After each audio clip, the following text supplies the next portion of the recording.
Assalamualaikum warahmatullahi wabarakatuh. Kali ini kita akan mengisahkan pesugihan warung nasi Bu Ida Indramayu. Namun sebelum itu sempatkan tulis selawat di kolom komentar supaya komentar itu menjadi saksi kita mendapatkan syafaat dari Rasulullah nanti di akhirat. Amin.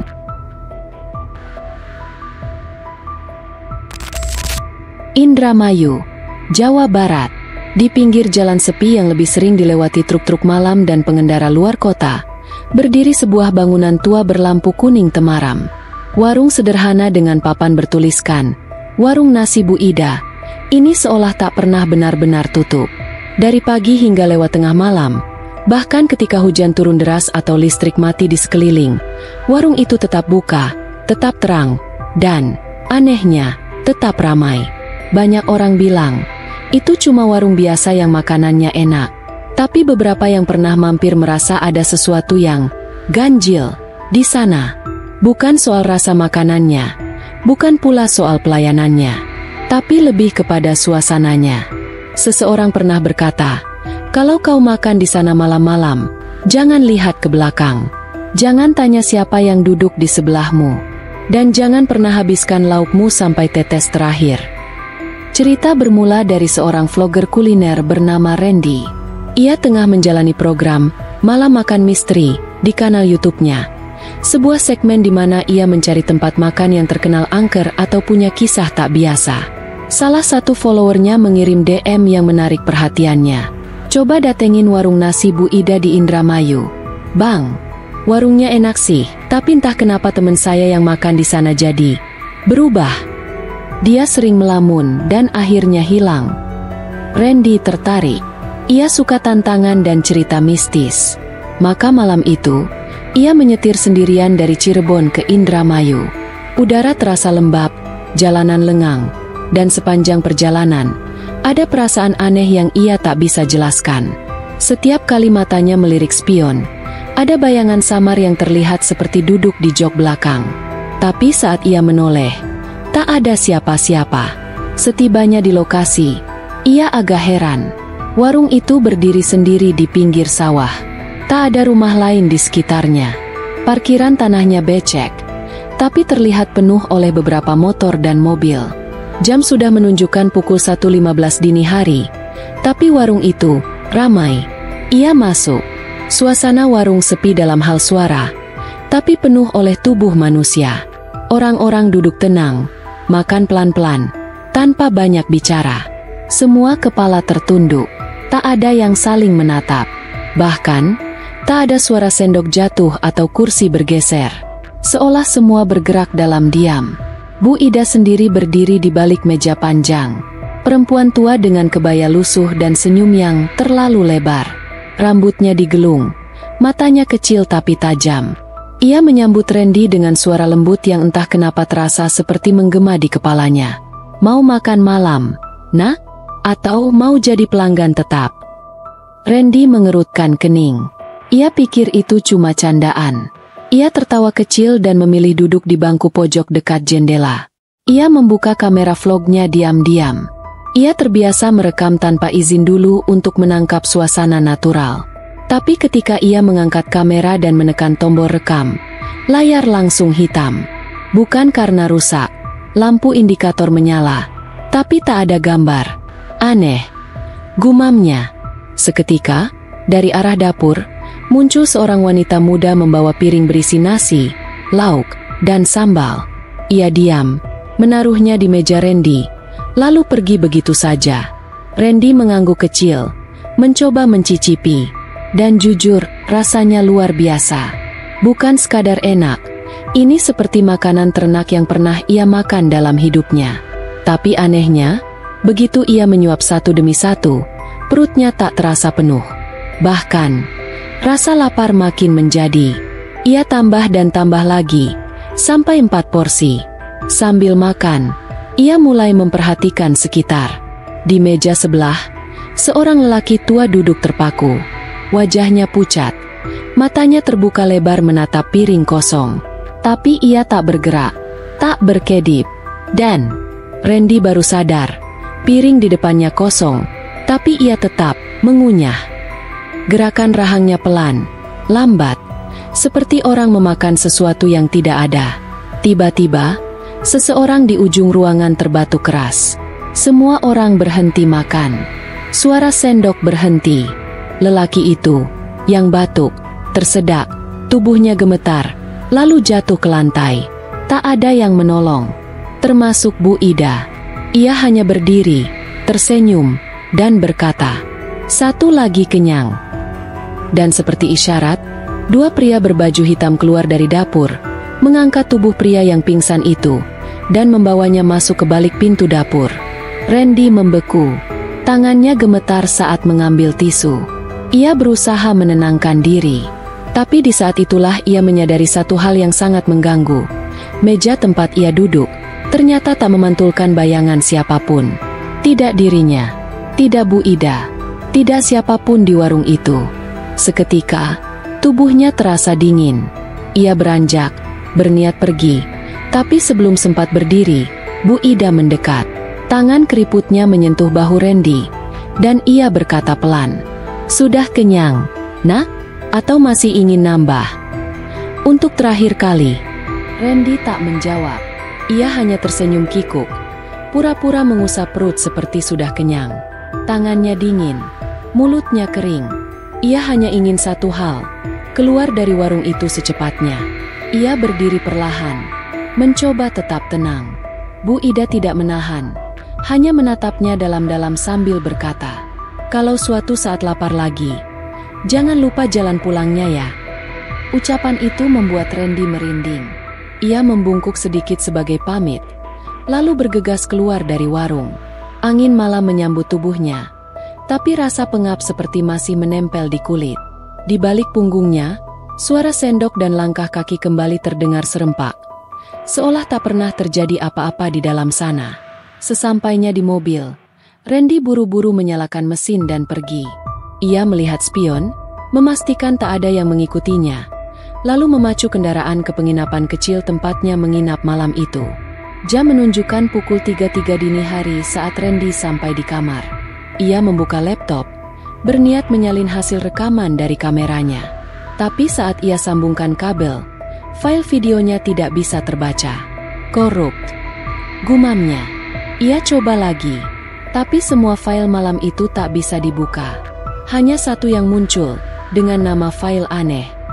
lapar_lapar_lapar_mov. Randy membukanya. Ternyata bukan hasil rekaman dirinya. Video itu menampilkan sebuah dapur gelap, dengan kendi besar di tengah ruangan, mengeluarkan uap merah. Di sekelilingnya, beberapa sosok manusia berlutut, menangis sambil memegang piring kosong. Ada suara wanita berbisik, "Mereka yang kenyang harus memberi, mereka yang lapar akan datang lagi." Randy langsung menutup laptopnya. Nafasnya memburu, tubuhnya berkeringat dingin.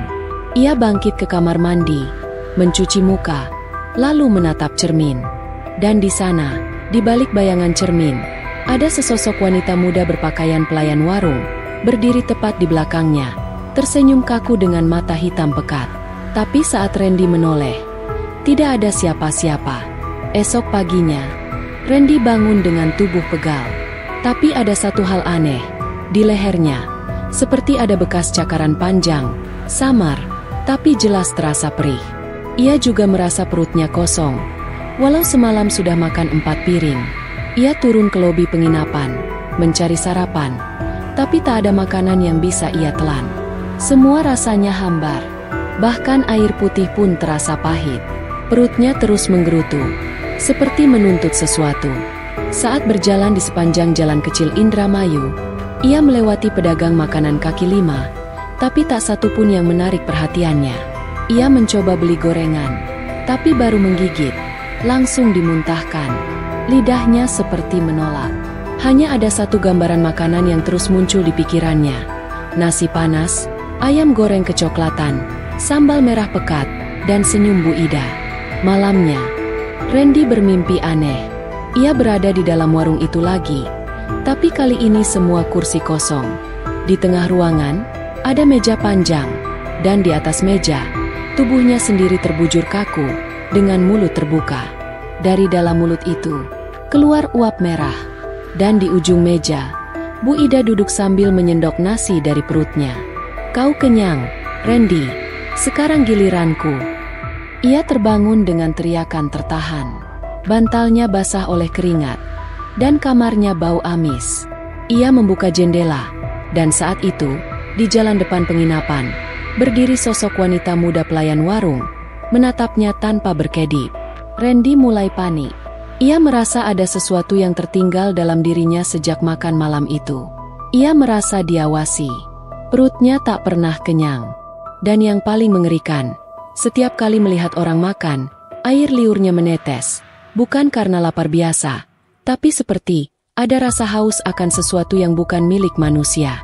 Ia mencoba menghubungi teman-temannya, bahkan seorang ustaz kenalannya di Cirebon, tapi sinyalnya selalu hilang setiap bicara soal warung itu. Di hari ketiga, ia nekat kembali ke lokasi warung. Tapi yang lebih mengejutkan, warung itu tidak ada. Di tempat yang sama hanya ada sawah luas dan bangunan kosong penuh semak. Seorang petani yang lewat berkata, "Warung? Oh, itu udah nggak ada dari 15 tahun lalu. Nak, dulu ada, tapi habis kebakaran." Orang bilang, warungnya masih buka, tapi cuma buat yang diundang. Randy terpaku. Tangannya gemetar. Lalu si petani menatapnya tajam dan bertanya, "Kamu udah pernah makan di sana ya?" Randy mengangguk pelan. Petani itu diam. Lalu berjalan pergi sambil berbisik, "Kalau udah kenyang, semoga kamu kuat. Nak, kuat nahan lapar yang gak bakal pernah selesai." 3 hari berlalu sejak Randy meninggalkan warung nasi Bu Ida. Tapi bayangan malam itu tidak pernah pergi. Ia kini kembali ke Jakarta, berusaha melanjutkan hidup dan kembali membuat konten seperti biasa. Tapi ada satu hal yang berubah. Ia tidak bisa makan. Bukan karena tidak lapar. Justru sebaliknya, ia selalu lapar. Tapi semua makanan terasa seperti kertas basah. Busuk. Tak peduli semewah apapun makanannya, tubuhnya menolak. Ia mencoba makan mie instan, sate padang, bahkan sushi di mall mahal. Semuanya membuatnya muntah. Ia hanya bisa bertahan dengan minum air, tapi bahkan itu pun tak meredam suara perutnya, atau apapun yang kini hidup dalam dirinya. Saat malam datang, rasa lapar berubah menjadi nyeri. Ia terbangun berkali-kali, memegangi perutnya yang seperti dibakar dari dalam. Dan setiap ia menutup mata, wajah Bu Ida muncul, bersama suara-suara bisikan yang selalu sama. "Kalau sudah kenyang, sekarang beri ganti. Beri ganti, ganti, ganti." Randy mulai mengalami halusinasi. Ia melihat pelayan muda dari warung itu muncul di sela-sela orang banyak. Di halte bus, di jendela apartemennya, di layar komputer. Wanita itu selalu tersenyum, dan selalu membawa piring kosong. Dan perlahan, tubuh Randy mulai berubah. Ia sering mimisan. Kulit di tangannya mulai pucat, hampir transparan. Kukunya menghitam. Di malam kelima sejak makan di warung itu, ia terbangun dan mendapati ada nasi merah hangus berserakan di tempat tidurnya. Seolah ia muntahkannya dalam tidur. Ia panik. Ia membuka semua videonya di laptop, mencoba mencari cara untuk menghubungkan kejadian ini. Tapi hanya ada satu folder baru bernama pelanggan _ke _sejuta. Isinya hanya satu video. Randy memutarnya. Di layar, tampak dirinya sendiri sedang duduk di warung Bu Ida malam itu. Tapi, ada yang aneh. Ia tidak sendirian. Ada banyak orang di belakangnya. Tapi wajah mereka kabur, seperti kabut tebal menyelimuti mereka. Lalu tiba-tiba, satu persatu wajah-wajah itu menoleh ke arah kamera. Mata mereka kosong, dan mulut mereka bergerak serempak tanpa suara. Lalu gambar bergoyang dan muncul tulisan. 1 suapan untuk hidup, 2 suapan untuk jadi pelayan. Di akhir video, sosok Bu Ida muncul. Kali ini dengan mata hitam penuh api. Ia menatap kamera dan berkata, "Selamat datang, pelayan baru. Waktumu sudah dekat." Randy mematikan laptopnya dan muntah di kamar mandi. Tapi bukan muntah biasa. Yang keluar bukan makanan, melainkan gumpalan rambut dan tulang ayam hangus. Keesokan harinya, Randy pergi ke seorang dukun yang terkenal bisa menangani makanan gaib. Dukun itu tinggal di pinggiran Bekasi. Begitu melihat Randy, si dukun langsung pucat. "Kamu udah makan dari warung setan, ya?" Randy mengangguk. Ia tak peduli lagi soal reputasi, subscribers, atau popularitas. Ia hanya ingin sembuh. Dukun itu lalu menyuruhnya duduk di tikar tua dan mulai menaburkan bunga 7 rupa sambil membaca doa. Tapi baru 5 menit, api dari lilin di depannya menyala biru, lalu padam sendiri. Dukun itu terdiam. "Saya gak bisa bantu," katanya. "Yang kamu bawa bukan sekadar kutukan. Kamu sudah setengahnya diambil. Sekarang kamu cuma wadah." Randy bingung. "Wadah apa?" "Wadah lapar. Kamu dikutuk untuk menampung rasa lapar mereka. Dan nanti, kamu akan jadi pelayan. Sama seperti mereka." Randy putus asa. Tapi si dukun memberi satu petunjuk terakhir. "Kalau kamu masih bisa, cari orang yang pernah selamat dari warung itu. Mungkin mereka bisa bantu. Tapi mereka jarang bicara. Karena yang selamat biasanya cacat atau hilang akalnya." Randy pulang dengan harapan terakhir itu. Ia menghabiskan hari-hari berikutnya mencari informasi. Ia kembali ke DM Instagram, mencari siapa yang pernah merekomendasikan warung itu padanya. Akhirnya, ia menemukan akun dengan nama Nugraha Jiwa Sepi. Ia mencoba menghubungi. Tak ada respons. Tapi 2 hari kemudian, sebuah email masuk ke inboxnya. Dari alamat tak dikenal. Tanpa subjek. Hanya satu kalimat. "Kalau kau benar-benar ingin tahu siapa Bu Ida, temui aku di pinggir hutan Cikedung. Jam 12 malam. Sendirian." Dan di bawahnya, ada foto. Sosok wanita pelayan warung berdiri di depan gubuk tua, dengan mata menghitam dan piring kosong di tangan. Randy tahu, waktunya hampir habis. Tapi inilah satu-satunya jalan. Malam itu, ia menyiapkan kamera. Bukan untuk konten, tapi untuk bukti. Dan ia melaju ke hutan Cikedung, tempat di mana cerita ini akan membuka rahasia terdalam tentang siapa Bu Ida sebenarnya, dan bagaimana warungnya tetap hidup dengan rasa lapar yang tak pernah bisa dipuaskan. Jam menunjukkan pukul 11.50 malam saat Randy memarkirkan mobilnya di tepi hutan Cikedung. Tak ada penerangan, hanya cahaya bulan setengah yang memantul di kaca mobil. Suara jangkrik berpadu dengan desir angin. Semua sunyi, kecuali perutnya, yang kembali menggerutu, menuntut diisi. Ia turun, membawa senter dan kamera kecil yang diselipkan di saku jaket. Nafasnya berat. Di depan, terlihat jalan setapak menuju gubuk tua. Bangunan yang sama persis seperti di foto yang ia terima. Gentengnya reyot, dindingnya dari kayu lapuk, dan pintunya terbuka sedikit seperti memang menunggu seseorang. Saat ia mendekat, suara bergerak terdengar dari dalam. Ia menelan ludah, lalu mengetuk pelan. Krek, pintu terbuka sendiri. Di dalam, duduk seorang pria tua. Matanya tertutup kain hitam. Kepalanya botak sebagian, dan tangannya penuh bekas luka bakar. Di sebelahnya, ada termos teh, 2 gelas kaleng, dan sebuah foto lusuh foto warung Bu Ida zaman dulu, dengan nama lama, Warung Nasi Rahayu. Pria itu berkata tanpa menatap, "Kamu anak video, ya? Yang makan 4 piring itu." Randy kaget. "Bapak siapa?" "Aku, dulunya pelayan. Seperti kamu sekarang." Suara pria itu berat, seperti menahan sakit yang tak bisa diobati. Ia lalu membuka kain di matanya perlahan, dan Randy mundur setengah langkah. Bola matanya kosong, bukan buta, tapi seperti terbakar dari dalam.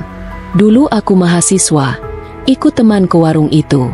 Sama, awalnya enak, lapar hilang, rasa bahagia muncul. Tapi itu cuma awal. Minggu kedua, aku mulai lihat mereka, orang-orang kelaparan, duduk di pojok-pojok ruangan. Mereka tidak bicara, cuma menatap makananku." Pria itu menuang teh ke 2 gelas. Tapi aroma teh itu bukan aroma biasa. Randy mencium bau anyir bercampur amis, seperti air rebusan daging busuk. Kau tahu dari mana rasa enak itu datang? Tanya pria itu. Dari daging. Tapi bukan daging biasa. Setiap malam, seseorang harus dikorbankan.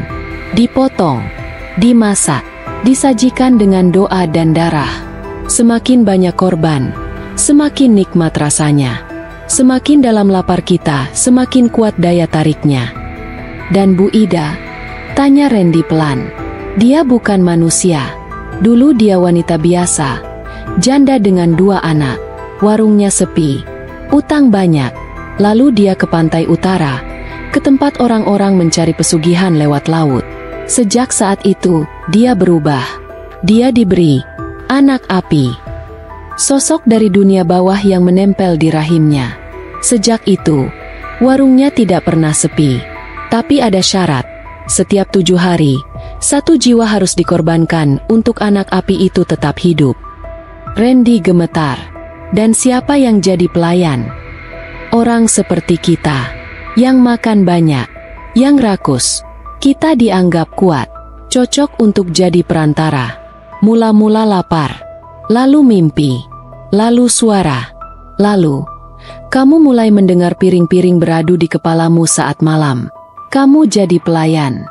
Dan setelah kamu melayani 1000 tamu, tubuhmu akan habis. Tapi jiwamu akan tetap di situ selamanya.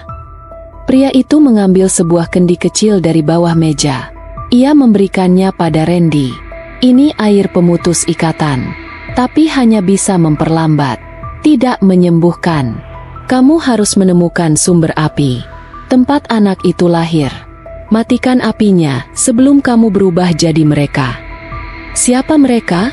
Tanya Randy, walau ia sudah tahu jawabannya. Mereka yang duduk di bangku warung tapi tidak pernah pulang. Mereka pelayan yang gagal. Tiba-tiba, seluruh ruangan bergetar. Lampu minyak padam. Dari luar, terdengar suara sendok jatuh. Diikuti tawa wanita dan tangis anak kecil. Pria itu berdiri. Waktumu tidak banyak. Kalau kamu tetap lapar, kamu akan dipanggil lagi. Randy berlari keluar. Di ujung jalan setapak, mobilnya masih utuh, tapi kaca spionnya penuh coretan jari. Dan di jok belakang, ada 1 piring kosong. Malam itu, Randy tidur di mobil, tapi mimpi buruk datang lebih parah. Ia berada di dapur warung Bu Ida. Di atas meja, tubuh pria tua dari hutan tadi tergeletak. Matanya bolong, dan di perutnya ada sendok tertancap. Bu Ida berdiri di sudut ruangan. Wajahnya berubah setengah terbakar, dan tangannya memegang pisau dapur yang menyala merah. Kau sudah kenyang, Randy. Kini waktunya kau menyuapi anakku, atau jadi makanannya. Randy terbangun dengan suara klakson mobil. Tapi mobilnya diam. Tak ada orang. Hanya satu hal baru. Piring kosong di belakang, kini berisi nasi dan darah. Randy menatap piring berdarah di jok belakang. Napasnya tercekat, tapi tubuhnya gemetar bukan karena takut, melainkan karena rasa lapar yang tiba-tiba meledak seperti bom di perutnya. Ia tahu, ini bukan lapar biasa. Ini panggilan. Ia mencoba menghindar, meninggalkan hutan Cikedung, menginap di hotel kecil, mencoba makan makanan cepat saji, bahkan mencoba meditasi sambil mendengarkan suara alam dari YouTube. Tapi semuanya gagal. Tubuhnya makin kurus, matanya menghitam. Setiap malam, mimpi-mimpi sama datang. Dapur berdarah, suara anak kecil tertawa, piring-piring jatuh, dan Bu Ida menyendok isi perut manusia seperti menanak nasi. Dan di hari ke-7 sejak ia makan di warung itu, tepat jam 2 pagi, panggilan itu menjadi tak tertahankan. Ia bangun dari kasur hotel dengan mata merah menyala. Tubuhnya bergerak seperti ditarik tali tak kasat mata. Ia menyetir mobil tanpa sadar, seperti kerasukan, menyusuri jalanan sepi menuju Indramayu, menyusuri rute yang sama saat pertama kali ke sana. Tapi kali ini, tidak ada sinyal GPS, tidak ada lampu jalan. Semua hening, kabut turun perlahan. Jalan aspal berubah menjadi tanah, dan warung itu tiba-tiba ada di depan. Warung nasi Bu Ida. Pintu terbuka, lampu menyala, tapi tidak ada pelanggan. Hanya satu meja yang diisi. Meja itu untuk dia. Ia masuk. Duduk. Tangan gemetar. Piring pertama datang tanpa ada yang menyajikan. Ia mencoba menolak. Tapi tubuhnya tak bisa dikontrol. Suapan demi suapan masuk ke mulutnya. Tangannya sendiri yang menyendok. Nasi putih hangat. Daging empuk. Sambal manis. Enak, terlalu enak. Tapi kali ini, ia tahu. Ia bisa mencium bau amis darah di balik rempah. Ia bisa merasakan serat daging yang bukan dari hewan biasa. Dan setiap ia menelan, suara tangisan terdengar dari dalam perutnya. Piring kedua datang. Ia makan. Piring ketiga datang. Ia menangis sambil makan. Di piring keempat, ia mencoba melawan. Melempar sendok. Tapi warung itu berubah. Temboknya berganti daging menggantung. Lantai jadi genangan darah. Piring-piring terbang di udara. Dan dari dapur, Bu Ida muncul, tapi kali ini bukan manusia. Wajahnya membelah menjadi 3. Mata menyala merah. Tangan-tangannya lebih dari 2, seperti laba-laba. Ia berjalan mendekat sambil membawa kendi tanah liat yang mendidih di dalamnya. Kau sudah kenyang, Randy. Tapi dia belum. Bu Ida menunjuk ke belakang. Randy menoleh dan melihat sesosok makhluk kecil berdiri di sudut dapur. Matanya bersinar kuning. Tubuhnya hangus. Kulitnya berdenyut seperti bernapas sendiri. Anak api. Makhluk itu perlahan merangkak ke arahnya. Suaranya parau seperti terbakar dari dalam. Aku lapar. Kak Randy, kau belum suapi aku. Kau janji, kan? Mau jadi pelayan baruku. Tangan Randy gemetar. Tapi di sakunya, kendi dari pria tua di hutan masih ada. Dengan sisa tenaga, ia mengangkat kendi itu dan melemparkan isinya ke arah makhluk itu. Biur! Air hitam menyiram tubuh anak api. Seketika, ruangan bergetar. Jeritan terdengar dari segala arah. Warung itu mulai runtuh. Dinding meleleh seperti lilin terbakar. Piring-piring meledak. Suara-suara arwah mulai mengisi ruangan, menyanyikan lagu Jawa kuno dengan nada penuh kutukan. Bu Ida meraung. Tubuhnya terbakar. Ia mengejar Randy, tapi langkahnya pincang karena salah satu kakinya berubah jadi arang. Randy berlari keluar. Tapi di pintu, seseorang berdiri. Pria tua dari hutan. Cepat, keluar sekarang, sebelum mereka menarikmu ke dalam. Randy keluar dari warung, dan begitu kakinya menyentuh tanah luar, warung itu hilang. Lenyap, seolah tak pernah ada. Ia terjatuh di tengah sawah. Pagi mulai datang. Matahari perlahan naik, tapi tubuh Randy tetap gemetar. Ia selamat, tapi belum bebas. Sebab saat ia membuka jaketnya, lambang warung Bu Ida terpatri di dadanya, seperti dibakar dari dalam. Seminggu berlalu. Randy tidak lagi membuat video. Ia pindah ke tempat terpencil, menjauh dari dunia. Tapi malam-malamnya tetap dihantui suara anak kecil dan aroma daging hangus. Sampai akhirnya, sebuah video muncul di YouTube. Bukan dari Randy, tapi dari akun anonim. Judulnya, Warung Nasi Bu Ida, rasa terakhir sebelum jadi korban. Dalam video itu, Randy terlihat makan.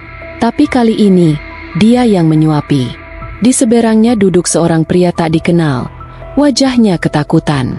Dan di akhir video, Randy tersenyum ke kamera. Selamat datang. Warung kami buka kembali.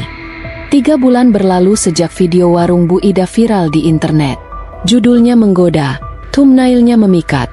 Sepiring nasi putih dengan potongan daging merah gelap dan sambal yang menggairahkan.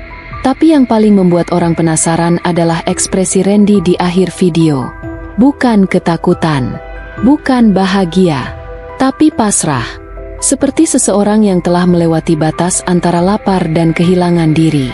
Anehnya, meski video itu ditonton jutaan kali, lokasi warung tidak pernah diketahui. Komentar dibanjiri oleh pengakuan para subscriber yang mencoba mencarinya. Semua gagal. Beberapa mengaku sampai ke Indramayu, tapi yang mereka temukan hanya hamparan sawah dan jalanan sepi. Namun, ada satu komentar yang menyita perhatian. Manusia akhir 07. Warung itu ada. Aku pernah makan di sana. 1998. Aku satu-satunya yang pulang. Dan sekarang aku tahu, waktuku hampir habis. Komentar itu naik ke puncak, lalu menghilang. Akunnya lenyap, seolah ditelan sesuatu. Malam itu, seorang pria tua tiba di daerah pedalaman Indramayu. Namanya Pak Surya. Dulu, ia seorang wartawan investigasi. Kini, usianya 64 tahun dan sedang sekarat karena kanker. Tapi ada satu beban yang belum selesai ia tuntaskan. Warung nasi Bu Ida. Ia menyusuri jalur lama dari catatan pribadinya. Jalan tanah berkelok, ladang tebu, dan pohon-pohon terembesi yang menghitam. Jam 2 dini hari, ia tiba di depan bangunan kayu tua, tampak baru direnovasi. Warung itu hidup kembali. Di dalam, tak ada pelanggan. Hanya satu meja, satu kursi, satu pelayan. Dan pelayan itu adalah Randy. Pak Surya masuk dengan langkah goyah. Ia duduk, menatap pemuda yang dulu ia kenal dari dunia digital. Kini berdiri di hadapannya, mengenakan celemek putih dengan logo anak api di dada. "Aku pikir kamu sudah mati," ucap Pak Surya. Randy tersenyum kecil. "Aku pikir juga begitu. Tapi ternyata, aku hanya ganti tempat. Ini warungnya." "Bukan, ini hanya bagian luar. Warung yang asli ada di dalam." Randy menunjuk dapur. Perlahan, Pak Surya mengikuti, melewati tirai kain batik tua. Dan di baliknya, bukan dapur biasa. Dunia berubah. Lantainya dari tulang-tulang manusia. Lampunya adalah obor yang menyala dari minyak rambut. Di setiap meja, duduk jiwa-jiwa pucat tanpa mata, menggenggam sendok dan garpu, menanti dihidangkan. Di langit-langit, tubuh-tubuh tergantung, gemetar, menangis. Dan di tengah-tengah ruangan berdiri seorang wanita dengan tubuh hitam legam, kulitnya bersisik, rambutnya menjulur sampai tanah. Bu Ida. Wajahnya bukan lagi wajah manusia. Matanya api, giginya tajam, tapi suaranya lembut seperti selalu. "Pak Surya, kau kembali." Pak Surya menunduk. "Kau masih ingat janjiku? Kau bilang, kalau belum bisa menghentikanku, kau akan jadi tamu terakhir sebelum aku tutup warung untuk selamanya. Dan aku di sini untuk menepati janji itu." Bu Ida tersenyum. "Satu piring terakhir. Setelah itu, kutukan ini akan selesai." Randy membawa piring itu. Nasi putih, daging merah, sambal. Tapi kali ini, Pak Surya tahu dari mana daging itu berasal. "Itu dagingmu, Ren?" Randy mengangguk. Setiap pelayan harus mengakhiri tugasnya dengan memberi makan jiwa yang memulai, agar lingkaran ini tertutup. Pak Surya menyuap perlahan. Setiap kunyahan seperti menelan sepotong masa lalu. Wajah-wajah korban muncul di matanya. Teman-teman lamanya yang hilang di warung itu. Orang-orang yang dilaporkan hilang namun tak pernah ditemukan jasadnya. Air mata menetes. "Kau masih bisa bebas, Ren." "Tidak, Pak. Tapi yang lain bisa." Randy membuka kendi terakhir. Pemberian pria tua dari hutan yang dulu menyelamatkannya. Ia menyiramkannya ke lantai warung. Jeritan terdengar. Tubuh-tubuh tergantung mulai lepas satu persatu, berubah menjadi cahaya. Arwah-arwah mulai pergi. Langit-langit ruangan runtuh. Warung Bu Ida mulai terbakar. Bu Ida menjerit. Tubuhnya menghitam, mengecil, lalu meledak menjadi abu. Ruangan runtuh. Meja-meja hancur. Dunia yang selama ini jadi penjara bagi jiwa lapar mulai hancur. Randy tersenyum. "Aku kenyang, Bu." Ia menatap Pak Surya.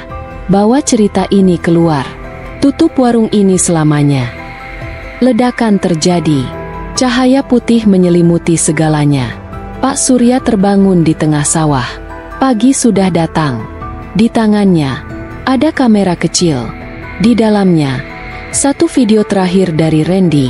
"Jika kalian pernah merasa lapar, tapi tak tahu apa yang kalian cari, mungkin kalian pernah makan di warung yang salah.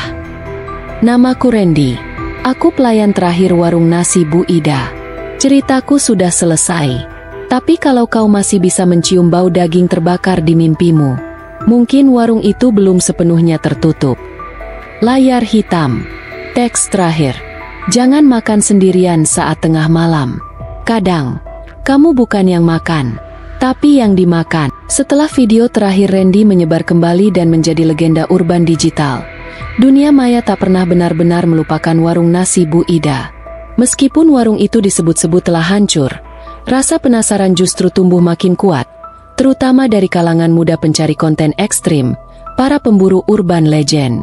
Salah satunya adalah Gilang, mahasiswa semester akhir dari Jakarta yang tengah membuat skripsi bertema mitos urban sebagai warisan budaya digital. Ia tak hanya ingin meneliti, tapi juga membuktikan bahwa warung itu memang tidak pernah ada, bahwa semua hanya fabrikasi internet dan sinema horor. Bermodalkan kamera GoPro, peta lama yang ia cetak dari forum-forum Reddit, dan satu tekad nekat, Gilang pergi ke Indramayu, menyusuri jejak digital yang ditinggalkan oleh video Randy dan tulisan-tulisan Pak Surya. Ia menginap di rumah warga, bertanya ke penduduk sekitar, namun jawaban yang ia terima selalu sama. Warung itu sudah ditutup sejak lama. Tapi kalau kamu masih bisa mencium bau daging dari arah selatan, jangan terusin jalan. Itu bukan buat kamu. Tapi Gilang justru semakin tertantang. Malam hari, ia menyusuri jalan tanah yang tertutup ilalang, menyeberangi jembatan kayu tua yang nyaris roboh, hingga akhirnya tiba di sebuah lahan kosong. Ia menyalakan kamera, menatap lensa. Hari ini tanggal 3 Juni. Aku di tengah kebun kosong yang disebut-sebut sebagai bekas lokasi warung Bu Ida. Tidak ada bangunan, hanya angin dan... Ia terdiam. Suara angin berubah menjadi bisikan, lalu menjadi lagu. Lagu Jawa. Lamat-lamat. Dari kejauhan terdengar nyanyian. Mangan enak, mangan wareg, nanging nyawa musing direk. Tiba-tiba kabut muncul dari segala arah. Kamera GoPro mulai berkedip. Baterai turun drastis. Dan di tengah kabut terdapat cahaya lampu kuning temaram. Warung itu muncul kembali. Tidak tua, tidak rusak, tapi seperti baru dibangun kemarin sore. Bersih. Meja-meja tersusun rapi. Ada suara wajan. Ada aroma rempah. Ada satu nama yang tertulis di atas pintu.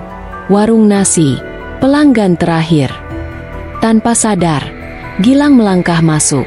Di dalam, ia tidak melihat siapa-siapa. Halo? Ada orang? Tak ada jawaban. Tapi makanan mulai muncul di meja. Satu persatu, dihidangkan oleh tangan-tangan tak kasat mata.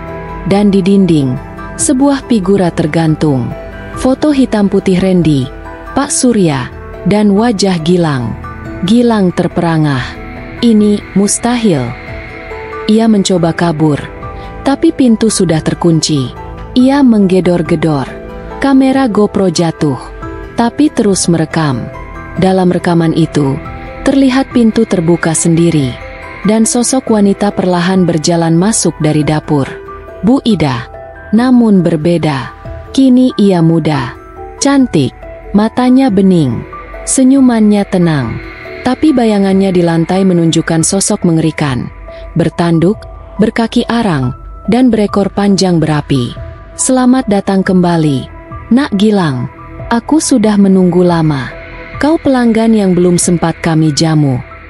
Aku bukan bagian dari ini. Aku cuma mencari cerita. Maka kau akan dapatkannya.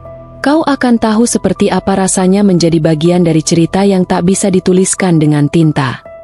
Tangan Bu Ida melambai. Piring pertama melayang ke arah Gilang. Isinya bukan nasi biasa, tapi gumpalan kenangan, potongan mimpi, wajah orang-orang terdekat, ingatan masa kecil. Dan di piring kedua, daging dari tubuhnya sendiri. Perlahan mulai mengelupas tanpa ia sadari. Dagingnya terangkat, namun ia tak berdarah. Ia masih hidup. Tapi tubuhnya seperti terjual sepotong demi sepotong kepada warung itu. Pelanggan terakhir bukanlah yang datang terakhir, Gilang, tapi yang paling keras kepala untuk tidak percaya. Suara tawa anak kecil bergema. dari arah dapur, anak api muncul kembali. Lebih besar, lebih menyeramkan. Ia menari-nari di atas api, memainkan sendok dan garpu seolah itu adalah alat musik. "Selamat datang, Kak Gilang. Sekarang kita bisa makan bersama." Gilang berteriak, namun suaranya tak terdengar. Kamera GoPro mati. Layar gelap. Seminggu kemudian, seorang pengguna YouTube misterius bernama Pelayan Baru 59 mengunggah video berdurasi 1 jam. Judulnya, Skripsi Terakhir, Warung Nasi yang Tidak Pernah Mati.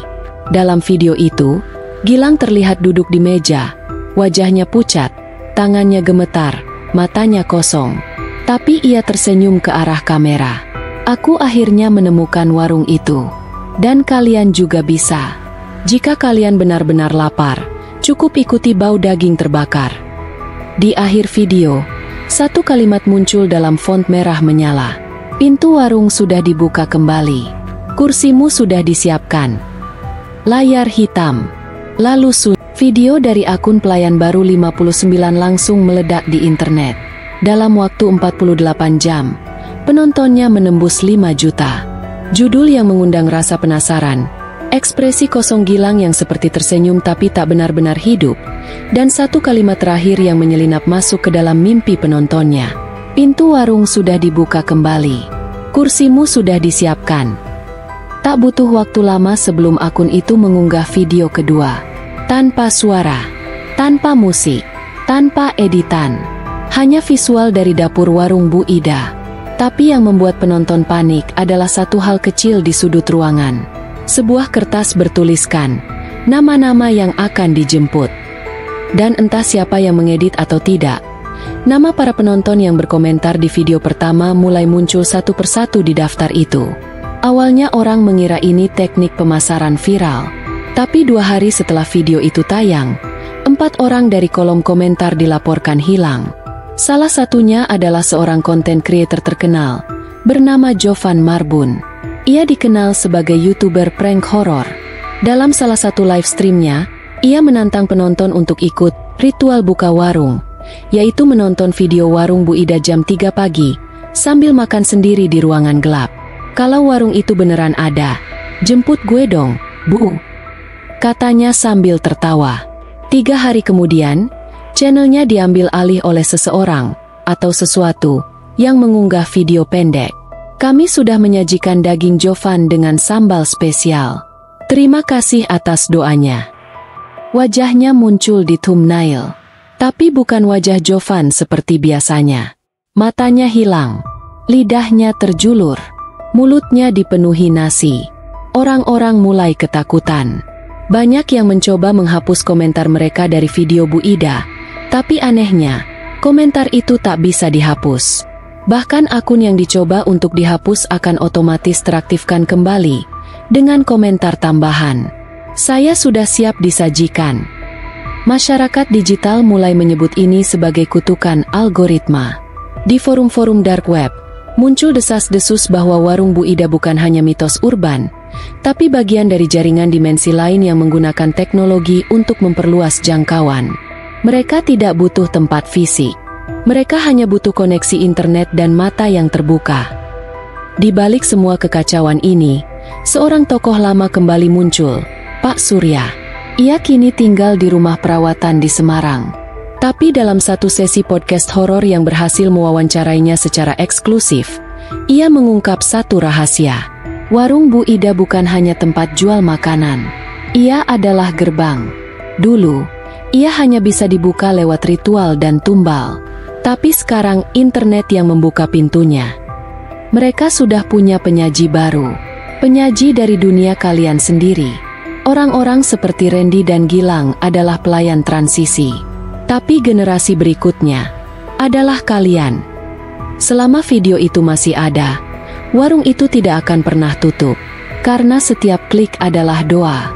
Setiap komentar adalah tumbal. Setiap share adalah undangan. Kalian pikir kalian hanya menonton video horor? Tidak. Kalian sedang menonton diri kalian sendiri dijadikan sajian. Di akhir bulan, sebuah kejadian menguncang dunia digital.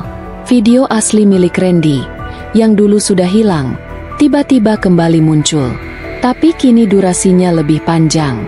Tambahan 13 menit di akhir video menampilkan dapur asli warung, berdarah-darah. Sosok Bu Ida berubah menjadi siluet makhluk mengerikan bermahkota daging.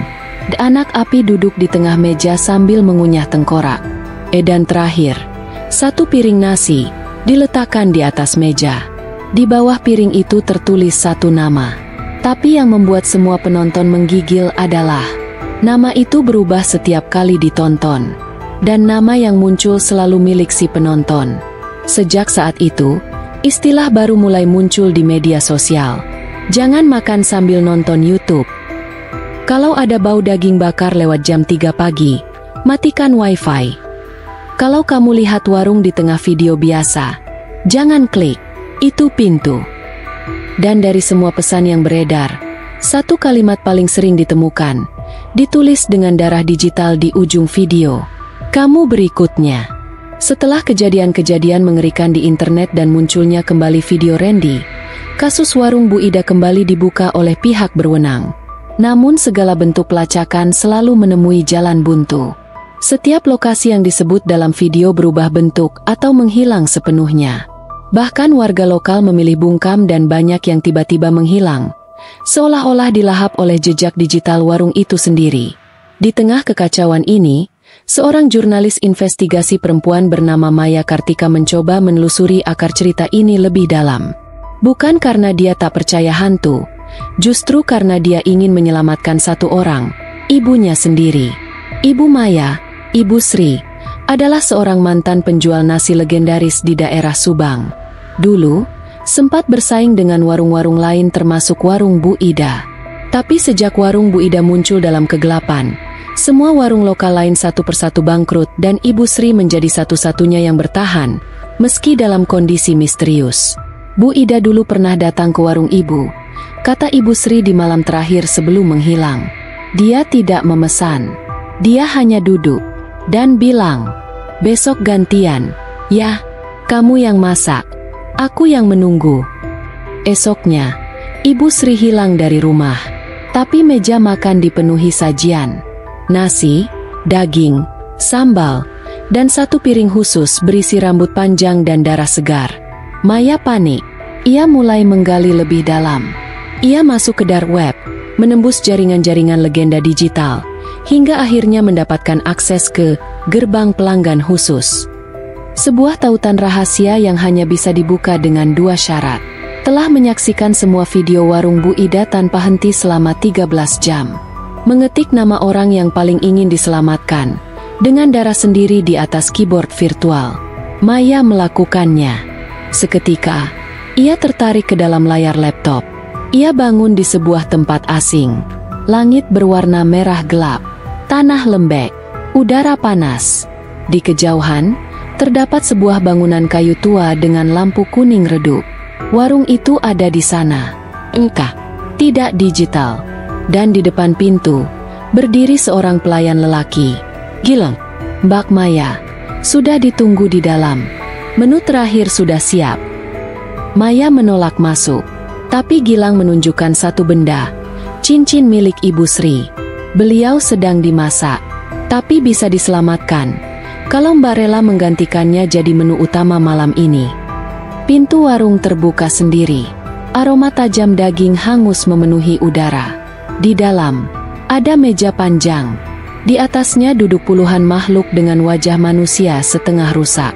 Ada Randy, ada Jovan, ada bahkan wajah-wajah para penonton yang dulu berkomentar. Dan di ujung meja, Bu Ida. Namun kini wujudnya adalah gabungan banyak hal. Perempuan muda, rambut putih menjuntai, mata seperti api, tapi tubuhnya seperti dapur kuali, berasap, berbau bumbu. Setiap napasnya memanggil roh lapar dari tempat-tempat paling gelap. Maya, anak yang berani. Sudah lama aku ingin punya pelayan wanita. Kau bisa pilih, ibumu kembali, atau kamu tetap manusia. Maya maju, tak gentar. Ia membawa sesuatu yang disembunyikan. Resep asli warung Ibu Sri. Ia membacanya dengan keras. menyebut satu demi satu bahan, namun bukan bahan makanan biasa.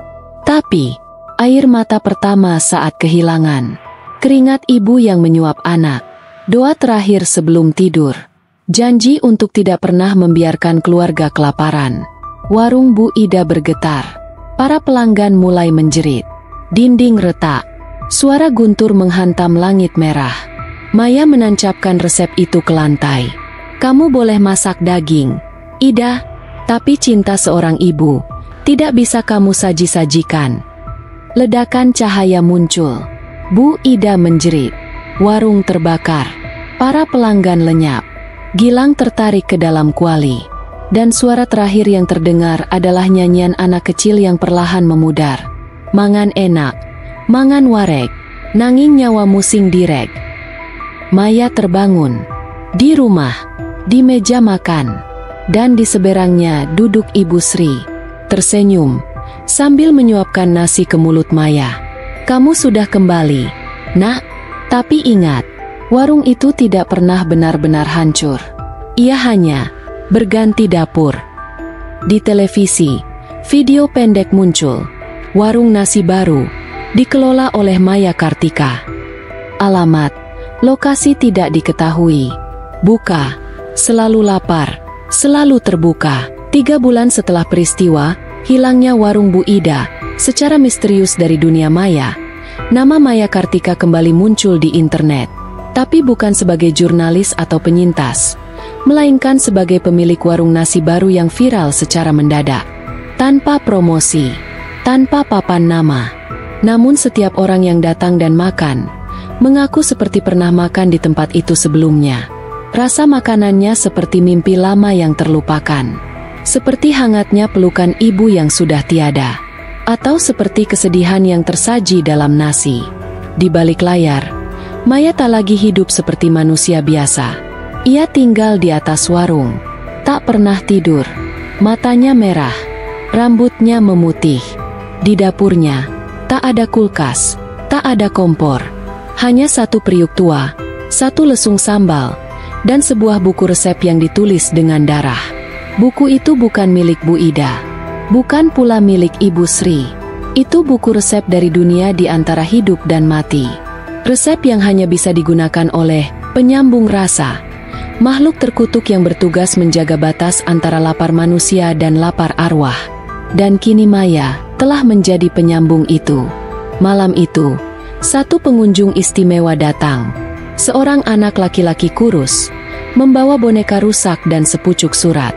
Ia duduk di sudut warung dan tidak berbicara. Hanya menatap Maya dengan mata hitam tanpa cahaya. Maya mendekat. Kamu ingin makan, Dik? Anak itu mengangguk. Tapi saat Maya hendak mengambil piring, si anak mengangkat surat itu. Maya membukanya. Isinya, aku lapar. Tapi bukan nasi yang kuinginkan. Aku ingin makan ibuku kembali. Ia dimakan saat menonton videomu. Mbak Maya, tolong kembalikan dia. Atau aku akan gantikan kamu di dapur ini. Maya menatap anak itu. Wajahnya mulai berubah. Dari anak biasa, menjadi siluet kecil berasap. Wajahnya menyerupai anak api. Tumbal pertama Bu Ida. Pintu warung terbuka sendiri. Udara menjadi dingin. Dari balik kabut, satu persatu pengunjung mulai masuk. Tapi kali ini, mereka bukan manusia. Mereka adalah para penonton YouTube. Orang-orang yang hilang. Jovan, Randy, Gilang, dan ratusan lainnya. Mereka duduk, tenang, menunggu sajian. Dan di tengah ruangan, Bu Ida muncul kembali. Tapi tidak seperti sebelumnya. Kini ia adalah bayangan hitam, nyaris tak berbentuk, namun memiliki senyum yang mengiris jiwa. Kau kira bisa mengambil dapurku begitu saja, Maya? Ini bukan warung keluarga. Ini bukan bisnis. Ini perjanjian. Dan setiap perjanjian akan ditagih menunya. Maya menolak. Ia mengambil buku resep dan membakar halaman terakhir. Resep hidangan arwah. Seketika, lantai retak, langit bergulung, para arwah berteriak. Tapi Maya berdiri teguh. Di tangannya, Ia bawa satu piring kecil berisi nasi putih tanpa lauk. Kalau kalian semua lapar, maka ini adalah sajian terakhir dari dunia manusia. Nasi tanpa dendam, tanpa darah, hanya kenangan. Ia menyuapkan nasi itu ke anak api. Anak itu menangis untuk pertama kalinya, dan perlahan tubuhnya memudar, berubah menjadi cahaya, lalu lenyap. Satu persatu arwah lain juga mengikuti. Mereka makan nasi putih itu, menangis, lalu pergi, termasuk Gilang, Randy, bahkan Bu Ida, yang wajahnya kembali menjadi perempuan biasa, menangis sambil berbisik, "Maafkan aku hanya ingin warungku ramai." Warung itu runtuh. Maya tertinggal sendiri, di tengah puing-puing dan dapur yang hancur. Tapi ia tersenyum. Dan di tengah reruntuhan, satu kamera masih menyala, merekam wajah Maya yang kini penuh luka, namun damai. Kalau kalian menonton ini, jangan lagi buka video makan-makan jam 3 pagi. Jangan sebut nama Bu Ida. Dan jangan pernah tanya siapa yang masak, karena bisa saja giliranmu berikutnya. Semoga kisah ini dapat kita ambil pelajarannya. Terima kasih. Wassalamualaikum warahmatullahi wabarakatuh.